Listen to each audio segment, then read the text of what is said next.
આ કામ ક્રોધ મોહ લોભ આ તો ઈશ્વરની દેણ હોય તો જાય, નકર જાય નહીં. ઘણાને જોજો ચૂંટણીમાં ઘરના મત આપે એમ ન હોય, એની ફોર્મ ભરીને બેઠા હોય. હા, એક તો નાનકડું ગામ, એમાં 12 જણા સરપંચની ચૂંટણીમાં ઉભા રહ્યા. ગામ મોજાણું 700 માણસની વસ્તીના 12 સરપંચમાં ઉભા રહ્યા તો આમાં શું ગામની પેઢી ઉઠી જાય.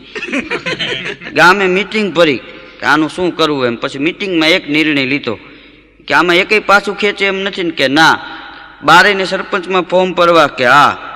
એ કે હાલો ભાઈ, ગામના હવે નક્કી કર્યું કે આ 12 ને ગામના પાદરમાં કૂવો રહ્યો એ કૂવામાં નાખી દો.